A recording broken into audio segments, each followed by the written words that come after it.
everyone. Welcome back to Logical Magic Examining Esoterica. We're continuing in our series about the law of attraction, and today's episode is going to be about setting your intentions, programming your energy, and determining your realm of influence. And I'll get to what all that means in just a moment. I have one more reminder about if the law of attraction is not working for you, you've been taking all the steps, doing all the things, and you're not seeing the stuff. It's because you have unhealed trauma, likely from your formative experience. There are 2 years worth of episodes before this that will help you address whatever challenges you might be facing, help get you in touch with your intuition, help get you in touch with your guides, help get you in touch with whatever magical practice might be right for you, and gives you a lot of advice on how to connect and the barriers that we face within our ability to manifest because of our psychological construction that has a tendency to do with how we were programmed in this world to doubt ourselves a great deal.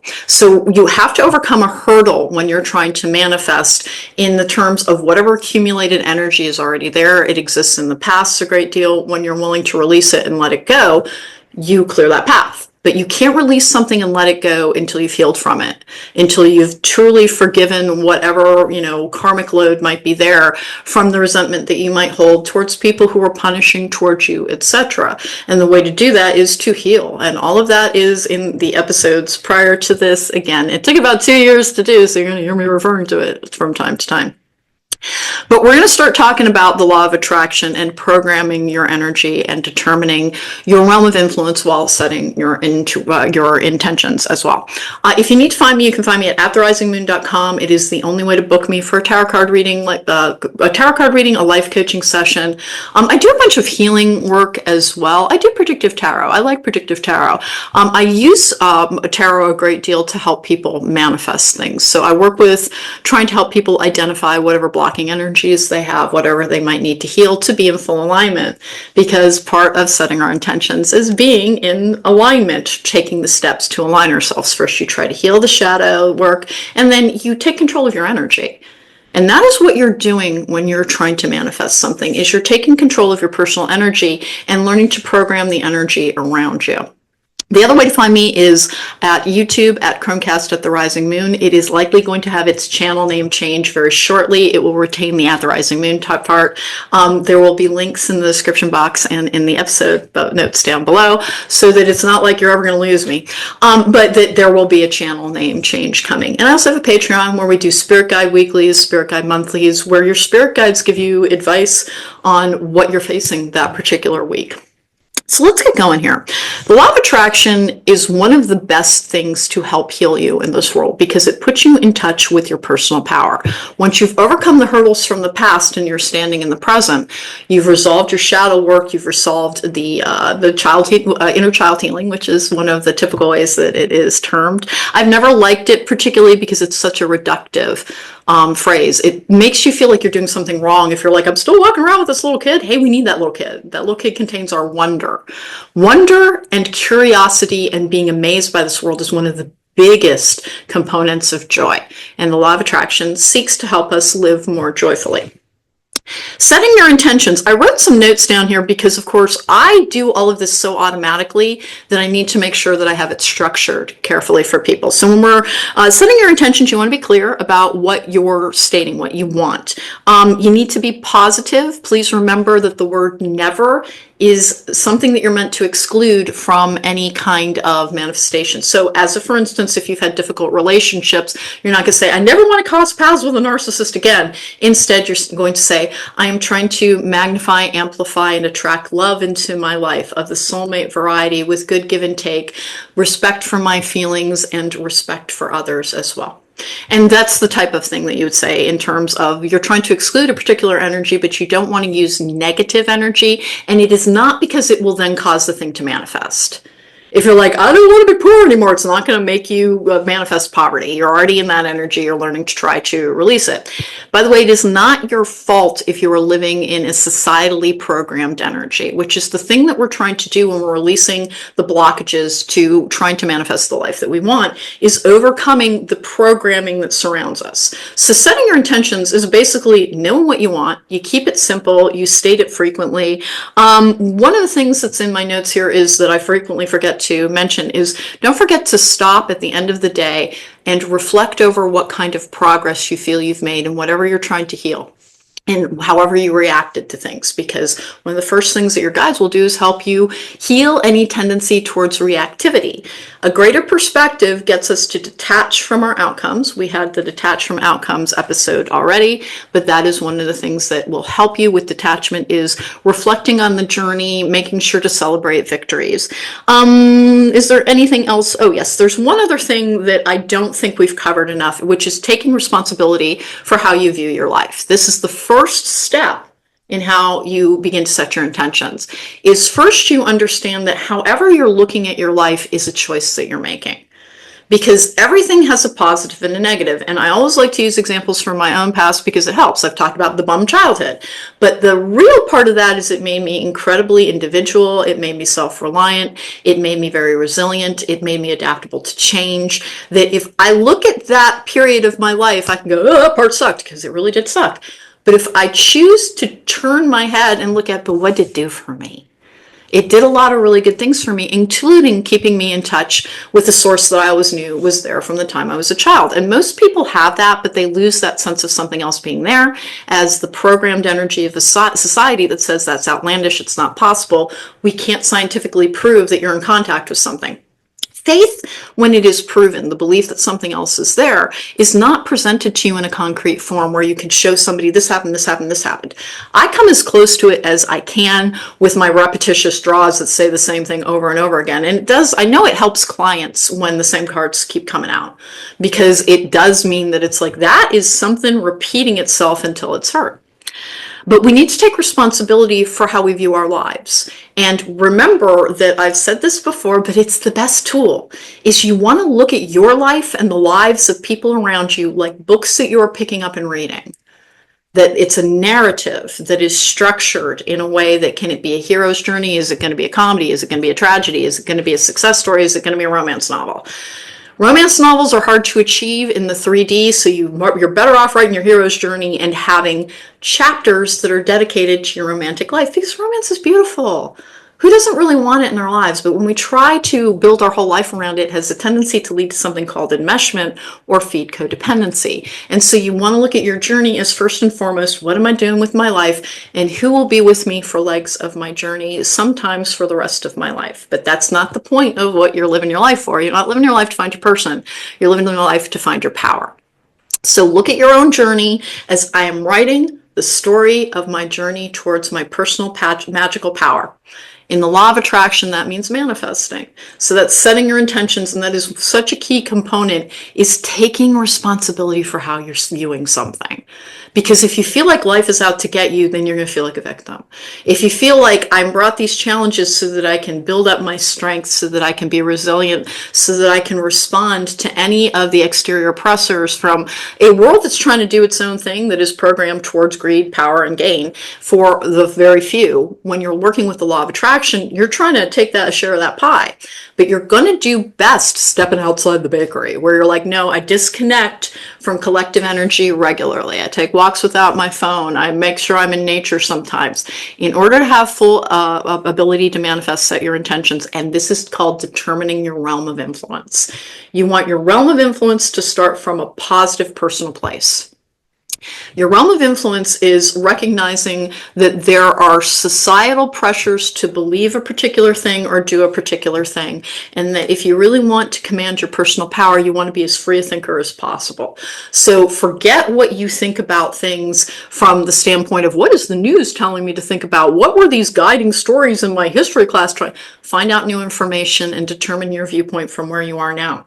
Changing your mind is one of the easiest ways to determine your realm of influence, because you are going towards change within your mind right away. Key component, key building block in the law of attraction. So that's the thing to remember, is opening up to new ideas, to the idea that you will be asked sometimes to go after your own information. As a for instance, because it opens your mind. And opening up your mind is the same thing as opening your energy. It is breaking an existing loop. That's the same thing that happens when we disconnect. This is all part of setting your intentions and programming your energy. When you program your energy, you are curating your experience to reflect back at you what you wish to see in this world. So surround yourself with positive people. Make sure that you speak positively, but not in a deceptive way. Too many people use things like gratitude to squash those normal feelings from the darker realms we were talking about. There is a dark realm of influence, and it's a completely natural part of being a human being, so never think you're being insulted when you say that sometimes envy will be the thing that determines what you think you want for a while, until you recognize it as envy. And the thing that frees us from envy, because it happens to absolutely everybody, and I'll share a story about how it happened to me just the other day, and I didn't realize it, but I woke up the next morning very depressed. I was out for a walk. I take a lot of walks. I manage a tendency towards depression with lots of exercise because it works for me. And I was out for a walk, and I was walking through a park in my neighborhood, and there was an older man with a little toddler boy, and he was using a bubble gun, and he was blowing these bubbles, and like my heart was just so full. I'm beaming. I've got this big smile on my face as I'm watching, because the little boy's delighted, and the old man's delighted too. It's clearly his grandson. And I've got this big smile on my face, and I look over, and there's a woman just beaming right back at me because she's watching me watch them, and it's clearly her child. Smiled at them, went on, beautiful, happy interaction. Never occurred to me that it would prick something that was a form of jealousy within me, because it was such a beautiful thing to witness. It was such a beautiful thing to share, but it was momentary for me. And in fact, I don't think I'm likely to end up a grandparent. I don't think my son has any interest in having children, and that's cool. He doesn't owe me grandchildren. If he doesn't want to have kids, then that's the best answer. People who don't want to be parents make bad parents. Trust me. Trust me, my entire backstory has to do with people who deeply resented having to take care of anybody but themselves, because both of my parents were only children. They both had personality disorders. My father had ADHD in combination with other things, and then my mother has, I believe, narcissistic personality disorder. It might be borderline. I'm not qualified to diagnose her. I just know ladies got problems. And it was one of the ways that I could learn to forgive them, because I understood that it's like, you just have things wrong with you that you don't even understand. And so I forgave them everything and let that go. And that's part of what we do when we're doing our shadow work, so we can release that realm. We don't want the realm of resentment and regret influencing our law of attraction. So the first thing is taking responsibility for how you view the here and the now, putting it in a positive influence. Your realm of influence comes from a different area that is attached to each chakra point that goes down through the meridians on your spine. Chakra meaning wheel. It is part of Hinduism. But you need to understand that if you are guided towards something like chakra alignment, or you are guided towards Native American practices, to always respect their resources and never deplete them, but to understand that if you're guided towards, there is a good chance that you have a spirit guide that is actually attached to that particular belief system. I practice celestial and angelic magic, so I get a guide from like all of them. They're called ascended masters. It's slightly a loaded term at this point, so we can simply call the ascended mentors. Ascended mentors. Change the terminology, because master has this icky slave-like connotation with it. We are not enslaved to the divine. We are working with them in conjunction. You are in co-creation with the universe. This is all part of setting your intentions and programming your energy. But realm of influence is not about judging the realm of influence. If, as a for instance, you're like, but I want a big, beautiful mansion by the sea and everybody looking up to me as I drive a Bentley. That would never be my path.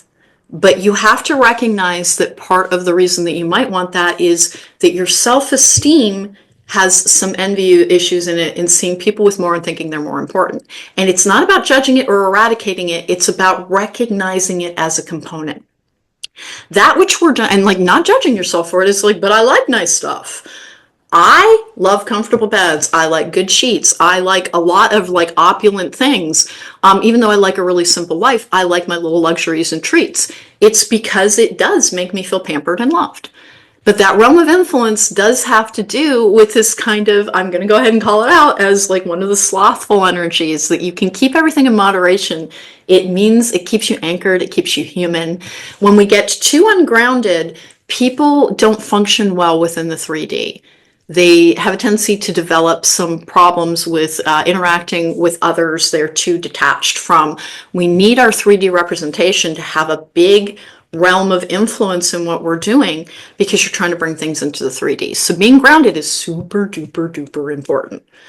And then you combine it with allowing yourself to detach from this very like only when it's proven and I can see it, not like that's the mindset of like it's not real unless I can prove it. It's like, but I see the reality. I see guides reaching out to me. I see guide messages. My cards literally send me messages every day. Some people sit down and meditate, have a long conversation with their guides. You can't prove it to other people, but it's real. Being in a grounded reality helps you understand the world around you so that you're not at its whim, so that you're not concerned about it. It's one of the things that can help keep you safe from everything. I'm sorry about that text going off. I forgot to put on Do Not Disturb. So as we're determining our realm of influence, it's not judging it. It's like, as a for instance, one of the things that I use as an affirmation is I look younger every day. And it's not because I think that aging is a bad thing. It's that I associated youth with vitality. And then there's also a societal pressure to just keep looking young forever. And so I recognize that the realm of influence on that is not entirely pure intent, but I can work with it because it's something that I keep within my control. Understanding your realm of influence makes sure that the shadow side, which is one of the things that helps ground things because it contains reality, does not start occluding your ability to experience love and compassion, because we manifest best from our heart chakra, which is about love and compassion. So you determine your realm of influence from the darker realms, and then you bring it into the lighter realm by bringing it into the love and into the light. You determine what you want, you think about the influences that might be on there, you determine this does come from the realm of sloth, like my love of luxury. I'm a Taurus, so like allegedly we're always supposed to be in bed eating. I'm exceptionally active, but my goodness, do I ever love a good bed. So there's that realm of like, yeah, there's a slight sloth tendency with that particular astrology sign. I overcome it easily. Remember, whatever the darker realm influence is, you can overcome it. And it's not to leave it behind. It's not to purify yourself. You're meant to be a person. Perfectionism is not the goal. Balance of energy is. That is why actually acknowledging the darker realm and what part it's playing, it takes away its power when you're aware of it and you keep an eye on it so that you practice moderation and self-control with how much you let it guide your journey. It's one of the things that allows us to make money in this world as well. Understanding that we have this completely unfair capitalistic structure that can really, really damage people, yet there are needs that need to be met through money. And so giving yourself permission to be like, I participate in this structure to the extent that it feeds my needs, but I don't begin to invest all my personal energy in it because that is giving my collective energy away. When you're determining that you take responsibility for your experience, what you're really doing is declaring yourself as part of, like, I am the center of my own universe. I'm writing that narrative. I'm my own main character. I don't let what the greater world around me is doing. I am in this construct, the one that I'm trying, because what's what you're trying to do when you're manifesting is you're trying to make a magical construct of a world. In this construct, I think my own thoughts, I determine my own beliefs, I will listen and be open-minded, but at the end of the day, I am willing to admit when I am wrong, because that is an expansive energy. We've all been wrong about things. And to understand that manifestation encompasses growth, and that manifestation also might encompass discomfort. So that's where we get to, what do you do to program your energy? We talked about it in the affirmations energy podcast. I just did that, like, I think 2 weeks ago, maybe a week ago. You want to do it first thing in the morning. If you're not comfortable doing it yourself, please hit YouTube, and there are spoken affirmation channels all over the place. I need you to hear this. When I do things like tell you, go hit YouTube, go hit Amazon, that is part of a process of expanding your energy. If you want everything spoon-fed to you, then you are staying in the same state. When you are willing to expand and go search for your own information that is right for you, that your guides can take you towards, that expands your energy. So when I say, hey, there's really good channels on YouTube, go hit the search bar, it is because your answer is meant for you. Your guides will lead you into the realm where you will most easily expand. And that's what guides do. When we tap in, connectivity is another part of programming your energy. You set aside time every day to be mindful. If you cannot meditate, that's okay. I did a whole podcast on that. But if you cannot meditate, that's okay. Practice mindfulness where you do something that's very detail-oriented as your method of connecting. Cleaning works perfectly because it's a rote task. It's not intellectually challenging, but it uses up your energy, and your mind usually wanders. Instead, what you try and do is focus on what you're doing. You're like really going, oh, there's dust on that. You focus in the very momentary mindfulness energy. Mindfulness is being in the present.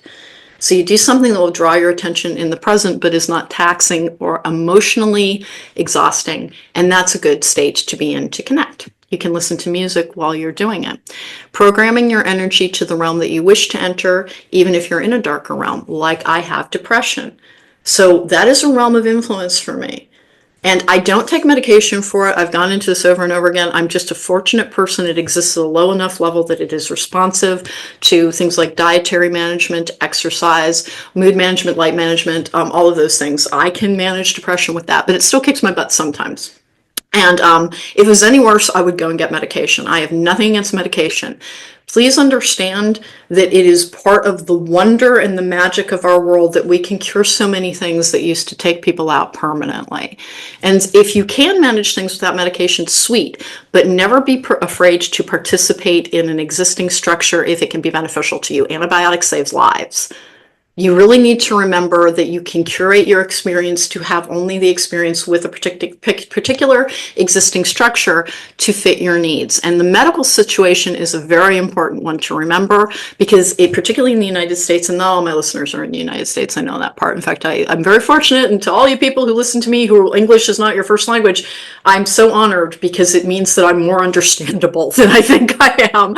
I think of myself as being somebody who speaks really rapidly and might be confusing. But about half my clientele are from overseas. And so they're usually speaking from a different base language and are able to follow along regardless, meaning that I must communicate clearly in a translatable fashion. Even if it doesn't feel that way to me. That was a tangent, and please forgive me, but if you're in the United States of America, our medical system is for profit and has become so greed-driven, it's sickening. And so for me, part of the reason that I can say over and over again is like, I have depression and it probably would respond to medication, but I choose to manage it outside of that medical community, is I don't want to participate in that realm of influence unless I have to. The realms of influence are things that you are ingesting into your energy. So if you like to watch nothing but murder documentaries and, things about the sociopaths and demons and things, understand you can still manifest from that realm, but you need to do a lot of protective work. You need to do a lot of severing work. If you're going into darker realms because you like them, because you like to be a little bit scared, that's cool. Don't worry about that. Nothing is judging whatever realm you're drawn towards.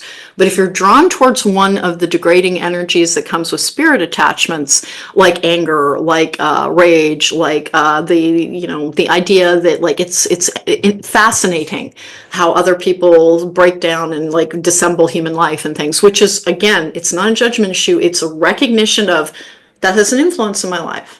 So how do I negate that influence in what I'm trying to manifest? So you do clearing, you do protecting, you'd invoke the Archangel Michael. It does not have to be part of a Christian practice. The Archangel Michael in the Christian Bible defeated the devil, fought the devil and won. So when you invoke that name, that's the energy that you're invoking. It has nothing to do with participating in the Christian religion, rather that this energy being named is an important part in manifestation and in magic. You're conjuring that energy. The same thing goes with goddess energies. If you're not a practicing Hindu, but you invoke Lakshmi left, right, and center, which I do, it is because that is the name of the goddess of abundance. Another one would be Persephone or Demeter, is that's you're calling to this name to get that accumulated energy to come towards you. It's like calling an animal towards you. Your dog's name is, Pete. When you call Pete, Pete comes towards you.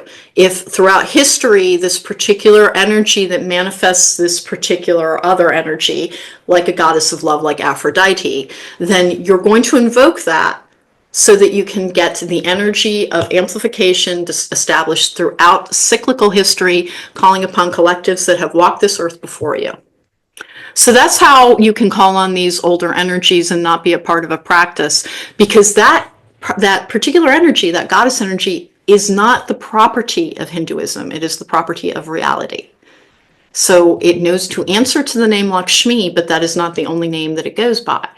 You can also simply call out to the feminine divine as you are trying to manifest more abundance. That is one of the things that you would wish to do.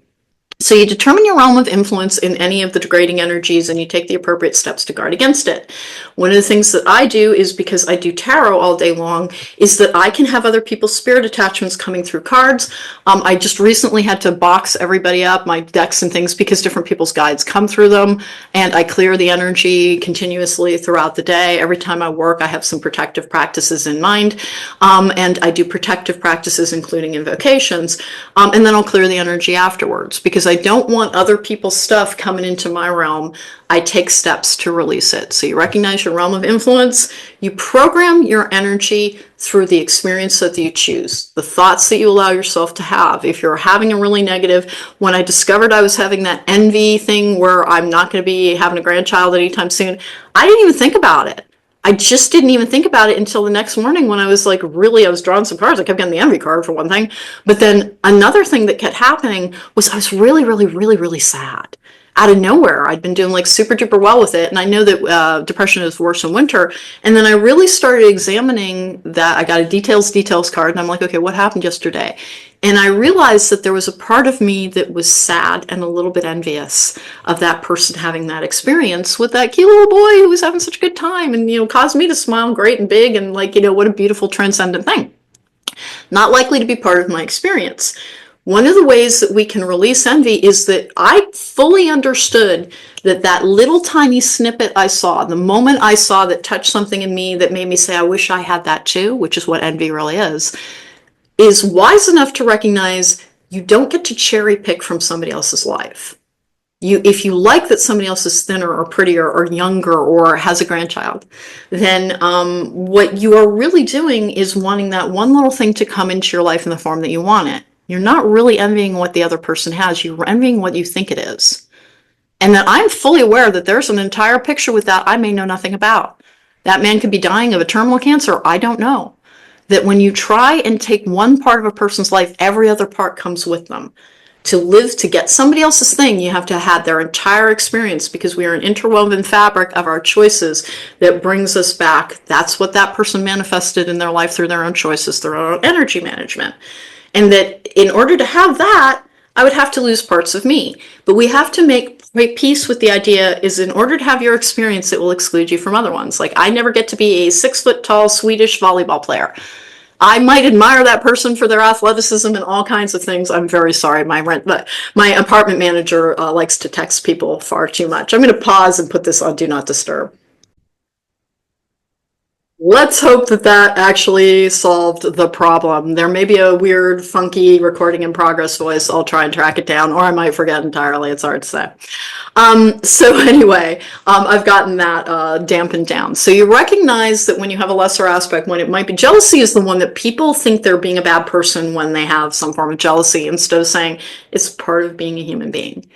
Your realms of influence will contain things that aren't glorious, but if you're aware of why they're there and how you're working with them, it's absolutely fine. Like knowing that your monetary needs need to be met, so you will have to walk through the darker realm ruled by capitalism and greed, but you come out on the other side of it ready to ground, ready to clear. That's a realm of influence. Programming your energy is the thoughts that you have, but then it's also what you introduce into your reality. And that's where the idea of you need to live like you have the thing that you want already. And as a for instance, because I'm going to use love and success as the two for instances. Love, you want to bring love into your life.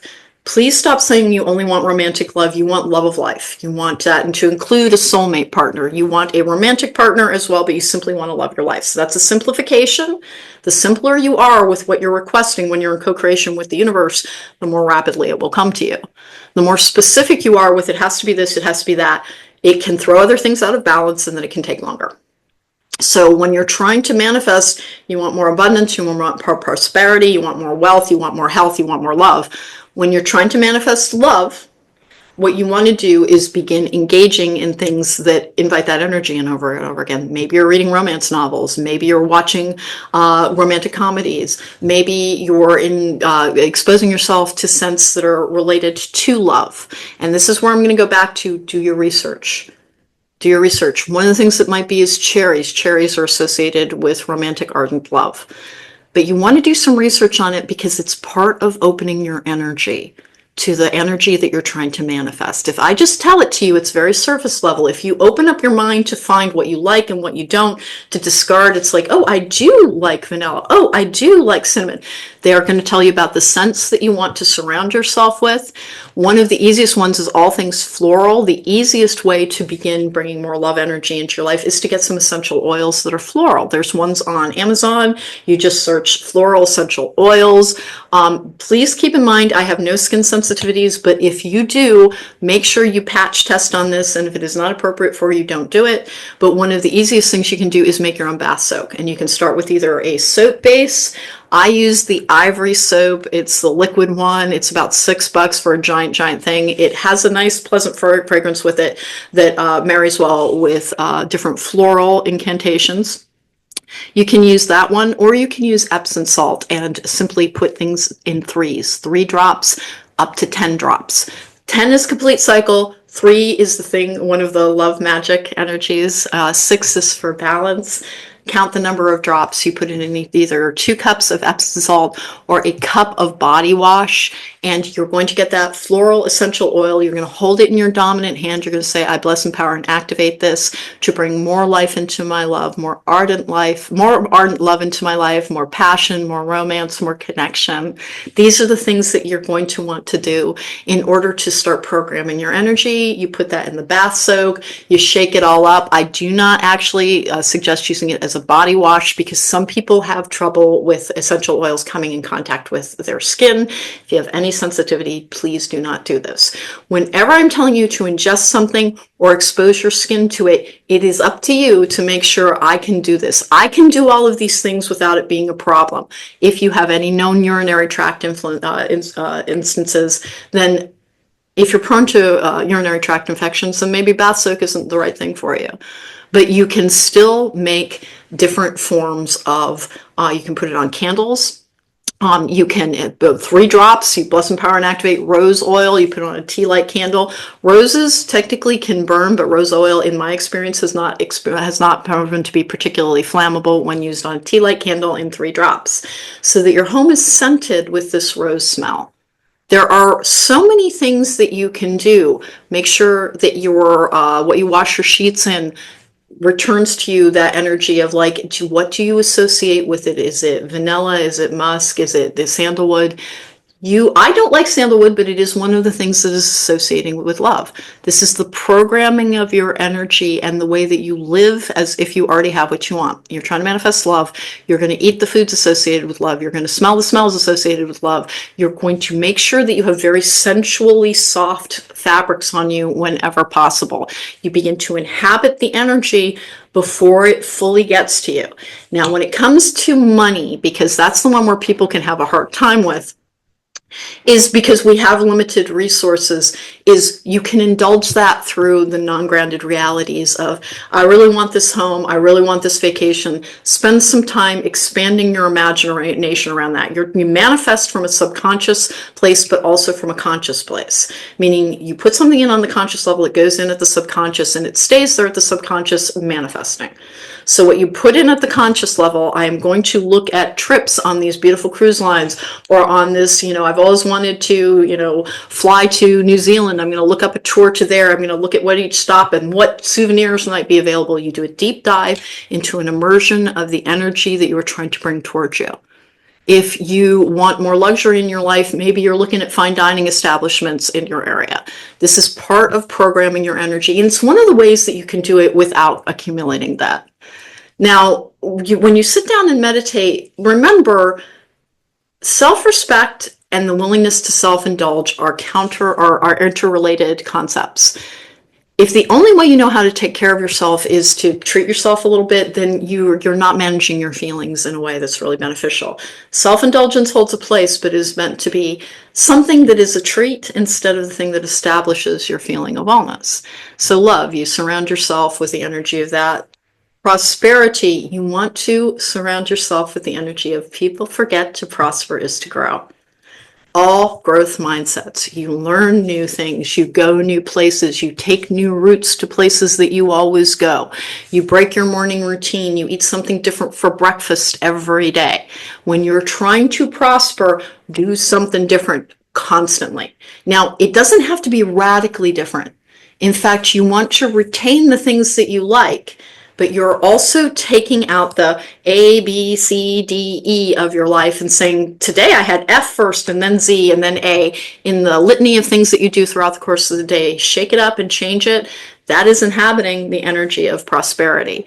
The energy of wealth is this feeling of indulgence and allowing yourself to spend on those things indulgently. So maybe you don't have a lot of money, but for your birthday, you want to have a great perfume. You spend time going to the perfume counters at different places and you do the research, you take the time, you surround yourself with this energy of being in these opulent places. And in fact, one of the ways that you can have it, the energy of wealth, is to go to places that are prosperous, to walk around, to look at the cars, to look at the people, to see the stuff that they have, to treat yourself to a meal at like a nicer end cafe. Spend wisely if you have limited funds when you're trying to inhabit the realm of riches, which contains envy and greed with it. And so you have to be a little bit aware of, I want this, but I know why I want it. It gives me a feeling of comfort and ease of being, it's about how anybody else views you, that's a darker realm. If it's about how I experience my life, that is your personal realm of influence, which is putting you in touch with your personal power and allowing you to manifest. So let's see, the daily activities mirroring, which is, I did make notes on this, that we need to make our daily activities mirror, which is actually the programming and inhabiting that energy. Now, can you spend money and expect the universe to come back to you on it? Listen, sometimes. That's not a perfect answer, but it's the real one. If things are going well for you, if you've already got a really good influx, then spending more can bring more. If you're in a complete dry spell, you may be you're confronting fear and releasing fear around things and learning to relax and to trust. But to remember that the global energy still has influence on you. You can be in a world that is completely topsy-turvy, things going wrong left and right, and still live in a very protected energy. But recessions on a global level, you're still going to have a connection to a collective on some level in your subconscious. If you're part of a society, if you're not a complete lone wolf, I'm a little bit of a complete lone wolf, but even I am still connected to collectives because of what I do. You need to remember that part, that choose wisely when you choose your indulgences. If part of what you want is greater cash flow and you're like, well, make it count. Make it count. Make sure that you're spending it on something that it's like, this restaurant I love, they never let me down, I love this particular meal, I'm going to get that once a week, it's going to be my indulgence, it's going to be my treat. To try and make sure that you balance that with, I don't buy stuff to make myself happy. You find where you are happy first, and then you're trying to inhabit the energy of going forward. And then the most important thing to remember is we manifest from our imagination. So taking strict control over what you allow into your life fictionally. It needs to be like, it's when you're trying to manifest, hey, maybe go for stories that are largely emotionally pleasing. It's not the best time to be like, I'm going to sit down and, a marathon Saw. It's the energy that you put into your subconscious is where you're manifesting from. So to remember, that's part of programming your energy while recognizing the realm of influence. I hope this is making sense to people, because when we're setting our intentions, it sounds simpler than it is. It sounds like you just ask the universe, this is what I want, and it will come back to you. Yes and no. Because when you do get hyper-specific, sometimes we really are asking for things that are simply not possible. I could sit down and be like, I want to be a prima ballerina, and that's the thing that I want to be. I want to be that dancer. It is not going to happen for me. It is not going to happen for me. There's no way for that reality to come to be. Sometimes people will find that when they're trying to manifest a specific romantic partner, is that person is not quite who you think they are. They're not right for you. They're missing a piece that doesn't mesh with yours. And so you'll be trying and trying and trying and trying and trying. It won't work out. And it can feel like, well, this doesn't work. It's like, no, sometimes we all want something that isn't for us. The easiest example in the realm of the law of attraction and trying to manifest wealth and prosperity is wanting to be a lottery winner. That is the fate of a very few number of people every day. Or I guess it's twice a week. I don't know. It depends on where you are in the world. I don't play the lottery currently. I used to sometimes. It was fun when I had a lot of discretionary money. It's a nice dream building technique. But if you try to manifest, I'm going to win the lottery, I'm going to win the lottery, I'm going to win the lottery, If that's already a whole bunch of other people's fate, you're a little bit out of luck. So instead, the intention that you want to set is, I want a windfall of luck that increases monetary wealth for me. Give me windfall luck. I want windfall luck. And then you have to be prepared for it coming from any direction at all. So that's the other tip on it. If you've been trying to manifest something and trying to manifest something, allow yourself to go, what if for some reason there's a barrier to this? How can I reword the intention that I am setting in order to open up? And that is, windfall luck is, if you've been trying to win the lottery, instead you want windfall luck. And you want it to come from a joyful source, by the way. That is your realm of influence. Windfall luck from joyful influences. You want it to bring with it prosperity, growth, happiness, joy.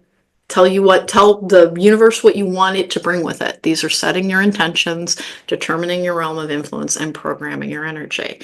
And they're all interrelated, because once you are programming your reality, that is, your thoughts create your reality. You are immersing yourself in the energy of what you are trying to manifest. But complete immersion can cause you to become disconnected from the things that might be influencing things, like, hey, what if you want to go on a beautiful tour in Ukraine right now? There's a barrier to that. If that's something you've been trying to manifest, there's somebody out there who's that's their homeland and that's what they would like, but it can't happen right now because the greater collective energy is precluding that. So that's part of the reason that we want to stay in the 3D, is we need to have enough connection to what's going on out there that I need to be aware of. Here's something to keep in mind as well. What if you're saying, I want windfall luck? You change it to, I want windfall luck. What if you're like, the investment that I made in this particular company, I want it to pay off 10,000 times more than I put in. But the stock market's currently doing weird things. You change that to, I want every dime that I put out into the universe to return to me 10,000 times. Everything that I invest my energy in, I want it to return at a higher level, this or something better. So this has been the law of attraction, how to program the energy around you while setting your intention. And the one that I really need you to pay attention to is recognizing your realm of influence without judgment. If you want to, as I said, like, I'm always like, make me look younger, and God knows that I do all the work on that. That's the other thing that you need to remember, by the way, is putting in the work. You need to put in work on things. If you want your business to succeed, you need to have a good work-life balance, but you need to spend some time coming up with ideas and putting in effort. There are no complete freebies in our energy. We have to begin inhabiting the energy. If you want to succeed in business, you have to work, but you have to make sure you're not working to the exclusion of all other areas of your life. So you put in the work as well. Is there anything else that would help anybody to know at this particular point? Because people get so blocked and then they lose faith. They lose hope. Take breaks when you're hopeless. When you're like, this isn't working, this isn't working, this isn't working. Disconnect for 2 weeks and get back to it. Take a full moon cycle. Know that getting in touch with what the moon cycles are is helpful as well, because it puts you in a natural rhythm of things. You will have ebbs and flows in your energy throughout the course of a month. As the other thing to be aware of is, assess your energy every single day and ask, what should I be doing today? And I will tell you super, super honestly, I had a big itinerary today. And I'm going to tell you one of the ways that the universe has been trying to help me heal from the unexpected and stress and triggers and all the other things that come along with having complex post-traumatic stress disorder. Is throughout 2025, there have been reindeer games galore around. We were out of power for like 7 days out of January. It had nothing to do with my complex. It had to do with California wildfires. And I'm in no way like complaining. I'm so grateful that the place didn't burn down. But that was some tension that I had to deal with, and it was pretty accumulative. Stress is very hard on, guess what, people with post-traumatic stress disorder or complex post-traumatic stress disorder. And in the month of February and into March, in my complex, we've been having a recurrent plumbing problem. And so that happened this morning out of nowhere. It's like, hey, we're not going to have water for 3 hours. It's okay. And having to adjust to that is whenever there is an extra demand on my ability to handle stress, one of the things that I do is I start crossing things off my to-do list. I ask, can this wait? Can this wait? Can this wait? And if it can wait, I cross it off when I know I'm going to be facing things that are extra challenging for me.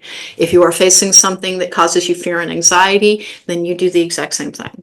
Is give yourself permission to assess the needs of the moment and what you can put off without putting too much pressure on yourself.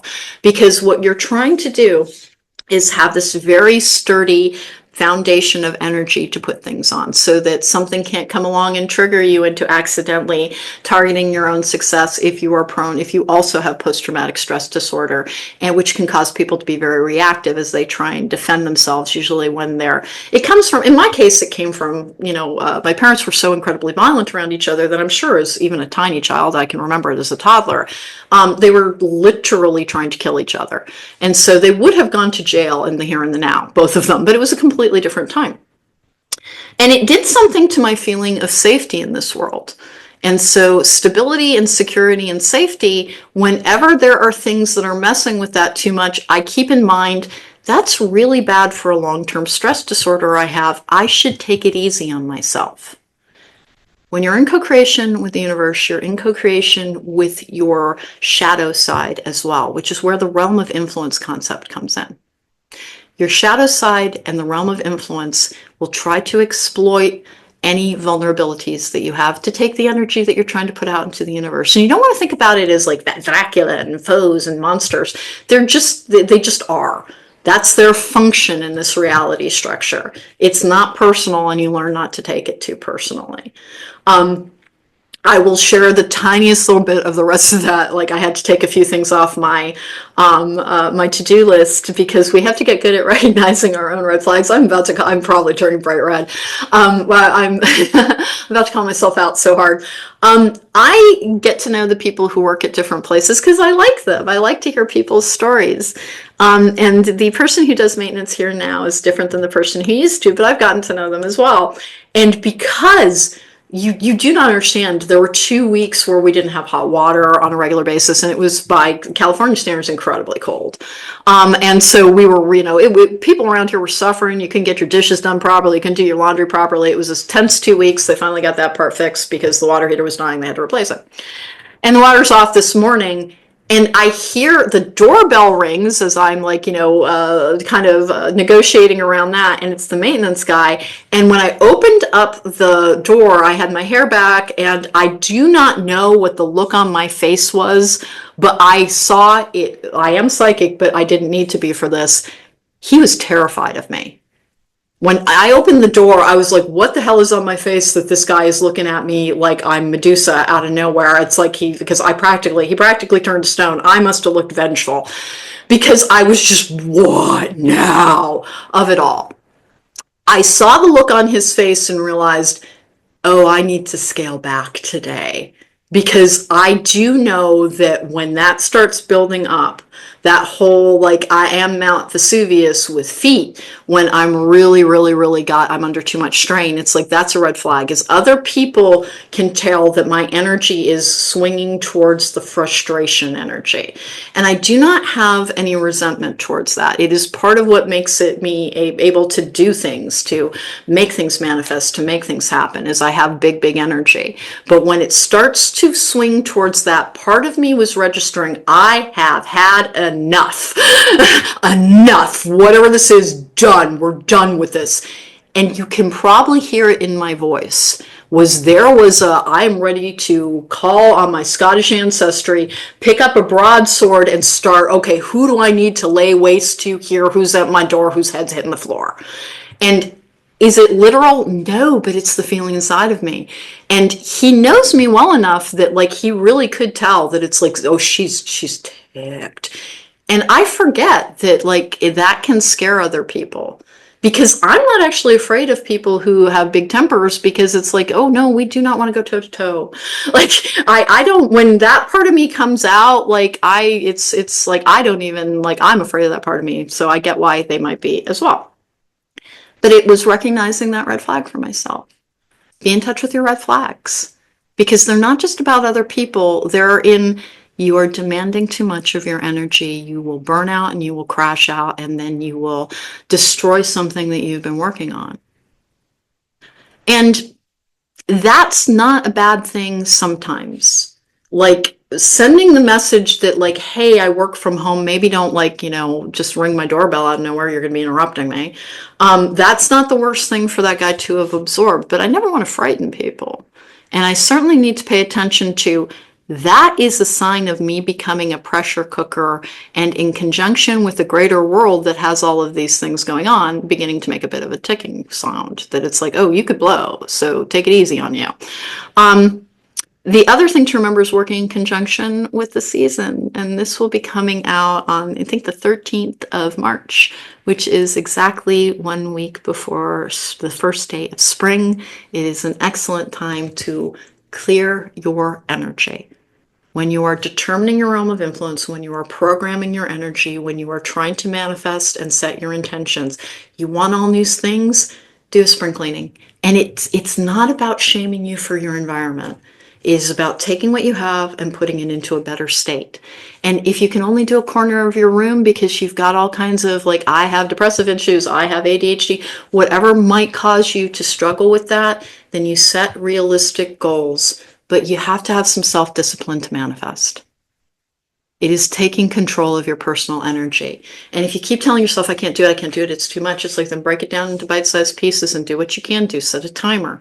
You'll work on this for 20 minutes. And if it's not done in 20 minutes, then you put it back together in as good a shape or form as you can, and you come back to it and you do it over and over again until you get that corner cleared up and cleared out. And please remember that allowing yourself to release things is the thing that makes space for something new.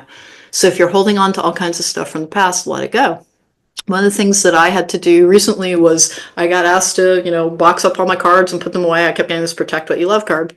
And I found a book that I didn't even realize I had that was from my first husband, who was the father of my son. And I was married for 20 years to my most recent husband, but I was married before that to my son's father, it was a very brief marriage when I was young. He went on to be married. He's been married to somebody else for like long, long time. They just had a big anniversary and like went to Hawaii for it. There's no animosity on my side towards that person, but I found a book that he gave me for an anniversary. And I was like, oh, I should get rid of this. And I almost donated it, but I started thinking about the energy it might carry. And I was like, I'm going to go put this in the recycling bin. And that was part of clearing an old energy and an old attachment as well. So when you're really approaching spring and you want all new things, remember, work in conjunction with the season. Spring is the start of new growth. Summer is the flourishing energy. Autumn has a tendency to be about security and shoring up for the winter. And then the winter is for rest. And we're coming out of a restive period. Work in conjunction with the season, and you will also get a better, and by the way, I've got people in Australia, work with your seasons, please. Work with your seasons. It is the natural energy of what is nature doing. You look at what nature's doing. I have a tendency to be able to manifest a lot during the winter as well, but I live in Southern California where things continue to grow. You work with the natural energy of the region that is available to you, because that is the elemental magic that is most closely associated to you, and you will have the biggest sway over it. This has been the Law of Attraction, setting your intentions, determining your realm of influence, and programming your energy. Do the deep dive on programming your energy. If you are still dealing with fear and anxiety, heart chakra, heart chakra, heart chakra. All over YouTube, find your preferred source. Invocation would be for goddess energy, but the Archangel Raphael also protects your heart chakra. And why is it all? We manifest from a place of love. We actually manifest through our solar plexus. You can also do that for return of personal power. But if you're struggling with the darker aspects, the darker realm is still having too much of an influence on your thoughts, then you want to call on the Archangel Raphael to protect and clear your heart chakra. Okay, so this has been Logical Magic Examining Esoterica. Thank you so much for joining me. There's going to be a 2-week break because this is the end of season 3. I'll be back in season 4. We're going to be talking a lot about magic and hopefully some ghosts and a couple of other things. Moving away from all the trauma recovery work I had to do, because somebody needed to put that work out there. I get to go and do more fun things as I leave behind my time in really focusing on that realm to try and get other people out of it. But now we're moving forward into more spirituality, more connection, more guide work. And so I'm looking forward to that, and I hope you are too. Thank you for joining me. If you need to find me, you can find me at therisingmoon.com, etc., etc. Patreon below. See you next time.